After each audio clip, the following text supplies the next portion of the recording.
कर्मचारी गायब, शेतकरी त्रस्त. घनसावंगी सामाजिक वनीकरण विभागातील भ्रष्टाचाराची चौकशी करण्याची मागणी. जालना. घनसावंगी येथील सामाजिक वनीकरण परिक्षेत्र कार्यालयातील अधिकारी आणि कर्मचारी कायम गैरहजर राहत असून केवळ कागदोपत्री कामे दाखवून मोठ्या प्रमाणावर भ्रष्टाचार करत असल्याचा गंभीर आरोप येथील एका जागृत नागरिकाने केला आहे. या प्रकरणी सखोल चौकशी करून दोषींवर कडक कायदेशीर कारवाई करण्याची मागणी विभागीय वनाधिकारी सामाजिक वनीकरण विभाग जालना यांच्याकडे एका निवेदनाद्वारे करण्यात आली आहे. मिळालेल्या माहितीनुसार वडीरामसगाव ता. घनसावंगी जी. जालना येथील रहिवासी भागवत अंबादास वाघमारे यांनी या संदर्भात लेखी तक्रार दाखल केली आहे. घनसावंगी सामाजिक वनीकरण कार्यालयाअंतर्गत शेतकऱ्यांसाठी आणि शेतीशी निगडीत विविध शासकीय योजना राबवल्या जातात.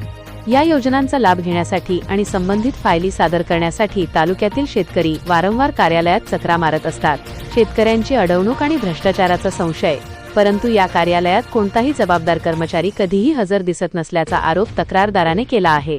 अधिकारी आणि कर्मचाऱ्यांच्या या सततच्या गैरहजेरीमुळे तालुक्यात या कार्यालयामार्फत होणारी सर्व कामे पूर्णतः बोगस असण्याची दाट शक्यता निर्माण झाली आहे. प्रत्यक्षातील वस्तुस्थिती न पाहता म्हणजेच शेतकऱ्यांनी योजना राबवल्या आहेत की नाही याची कोणतीही प्रत्यक्ष पडताळणी किंवा शहानिशा न करता केवळ आर्थिक गैरव्यवहार पैसे करून ठराविक लोकांनाच योजनांचा लाभ दिला जात असल्याचे निवेदनात म्हटले आहे. वरिष्ठ पातळीवर तक्रार. कार्यालयातील या अनागोंदी कारभारामुळे वनीकरण विभागांतर्गत प्रचंड भ्रष्टाचार होत असल्याचा संशय व्यक्त केला जात आहे. या संपूर्ण प्रकरणाची वरिष्ठ पातळीवरून सखोल चौकशी करण्यात यावी आणि दोषी अधिकारी व कर्मचारी यांच्यावर तात्काळ कडक कायदेशीर कारवाई करण्यात यावी अशी मागणी तक्रारदार भागवत वाघमारे यांनी केली आहे. या निवेदनाच्या प्रती विभागीय आयुक्त कार्यालय छत्रपती संभाजीनगर यांनाही माहितीसाठी पाठवण्यात आल्या आहेत.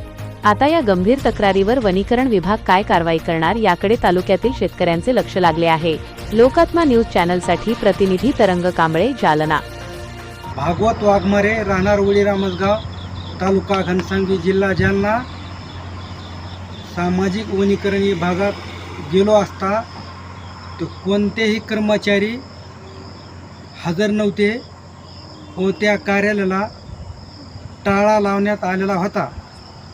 तरीही माझी अशी विनंती राहील, यांची चौकशी लावून यांना निलंबित करण्यात यावे.